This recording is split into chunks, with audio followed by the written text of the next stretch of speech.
Welcome, everyone, to the GSMC Chip Shot Football Podcast, brought to you by the GSMC Sports Network. I'm your host, Manny Maradiege. Today, on December 13th, a Friday here to round out the week. We are a day removed from the start of Week 15. A lackluster, performance yesterday, I think, just from all the hype that we had around it. But still, we got a result, so we got to talk about it. The Rams getting a big win over the San Francisco 49ers. Also, we got part 2 of our game picks coming up on today's show, and just some general news around the NFL, all jumbled up into a segment, while also talking about some other stories down the line as well, all on today's show, so make sure to stick around. But before we get started talking about last night's game, I'd like to give you guys the opportunity of being involved with the show. If you guys have any questions, comments, or any opinions you'd want to share regarding anything we talk about, please don't hesitate to do so. Your input and insight into anything is always appreciated, and it's always welcomed here, not only to get what you guys are talking about, but also, adding to the conversation as well. And now, if you want to make it absolutely sure that your message stands out, again, whatever it could be, you're able to do that now with the new feature, with the Super Chat feature. Just by clicking the $sign at the bottom of the chat box, you're able to send in your Super Chat. And this way, it absolutely guarantees that your message gets on the air, and it's a fantastic way to support our channel. And we rely on your support to keep bringing you the sports content you love, and we always appreciate it whenever you guys are able to do that. So again, let us know what you're thinking. Hit the Super Chat button. Get involved with the program. Hit the $sign at the bottom of the chat box and get involved. Let us know what you're thinking on our live shows. But with that being said, now we can start going over what we saw yesterday, basically, in that Rams game. And like I said, we might have overhyped it a little bit, just because, these are two great teams. You're not always going to see 40-something to 40-something like the Rams were involved in, right? But last night might have been the lowest scoring game of the entire year. Definitely up there with the most boring. Just if you don't really like defense, it might not have been the game for you.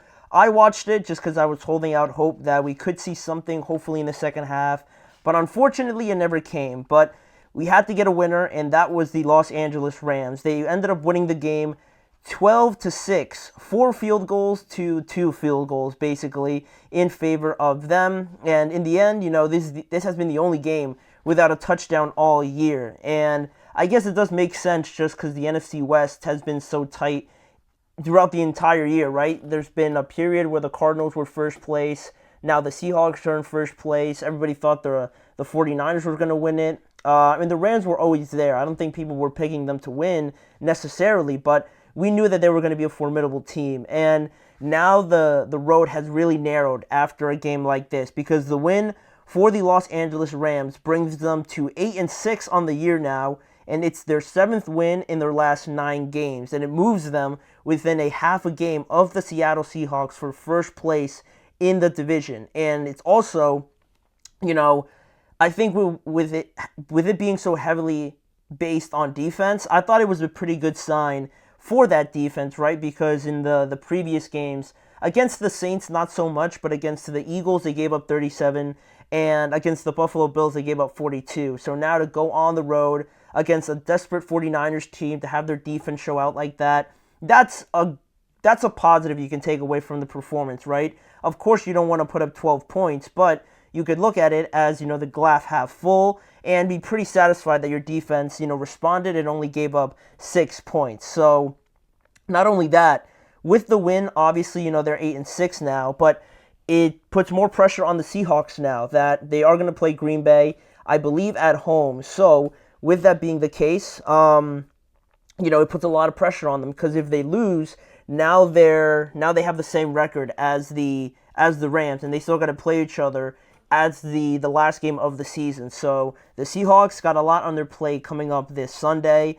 But then on the other side, we got to talk about the 49ers, and now they're 6-8, the opposite record of the Rams, and all about, out of the playoffs now, pretty much for the 49ers. I don't know if they're mathematically, officially, 100% eliminated, but I wasn't very high on them really since McCaffrey re-injured his knee, and the performances against the Packers and the Bills really said everything that I needed to know, because they haven't been a team over 500 yet on the season, and they're running out of time. Basically, they've ran out of time, so it's really just not.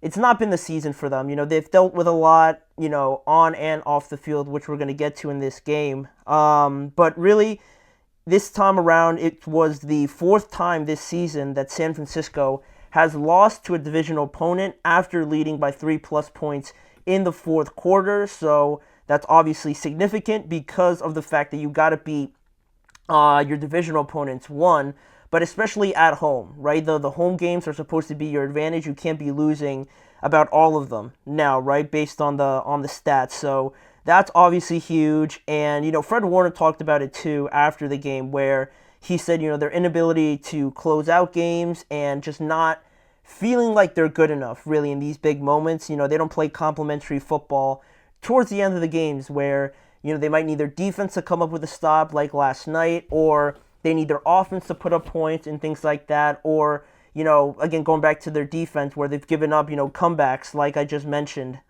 in those fourth quarters. Things have usually not swung their way, so that's been very disappointing. Fred Warner talked about it. And also, now looking at San Francisco, San Francisco has lost every home game against divisional opponents so far this year. They've split with the Seattle Seahawks. They beat the Seahawks in Seattle, but then lost at home to them.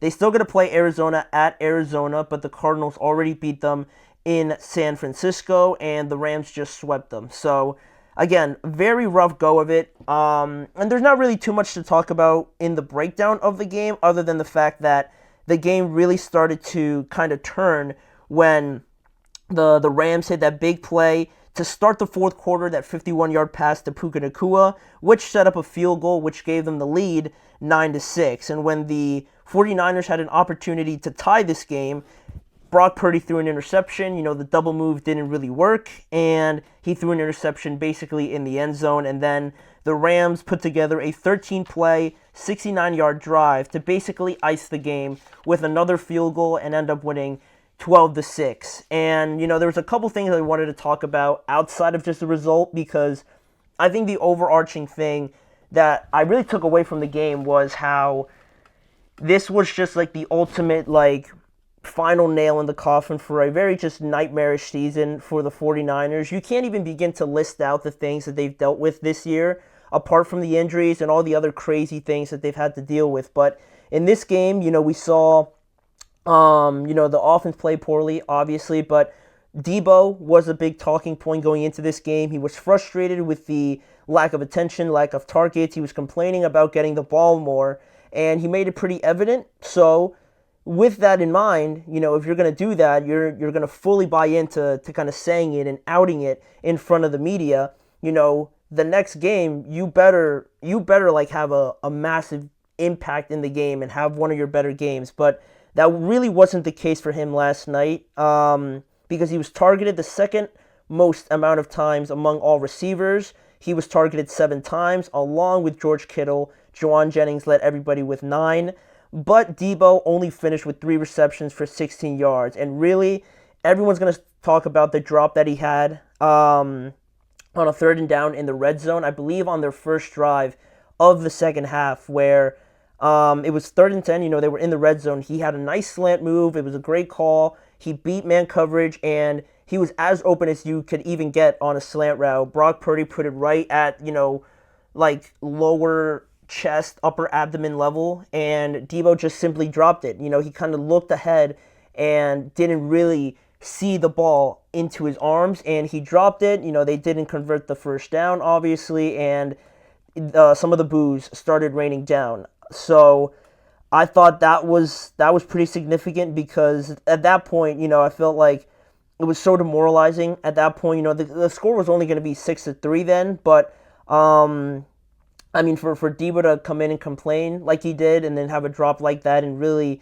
not make a huge impact, that touchdown potentially could have changed the entire game. So the fact that he dropped it, again, I think just adds more insult to injury to the kind of season the 49ers have had. But we have to mention also the biggest piece of news was Devondre Campbell, the linebacker for the 49ers, obviously. Apparently, Kyle Shanahan mentioned after the game that he pretty much tried to get Devondre Campbell to go back into the game because Dre Greenlaw got hurt, and Devondre Campbell said basically that he didn't want to, and then he just walked off the field and back to the locker room, essentially quitting on his team, quitting on the fan base, the organization, everybody, because you presume there was some hurt feelings, I guess, about the fact that, Dre Greenlaw just came back and that Devondre Campbell was going to be the one to be benched. He probably thought that was a little bit unfair, but, you got to, tame the expectations a little bit, right? For Devondre Campbell, and he's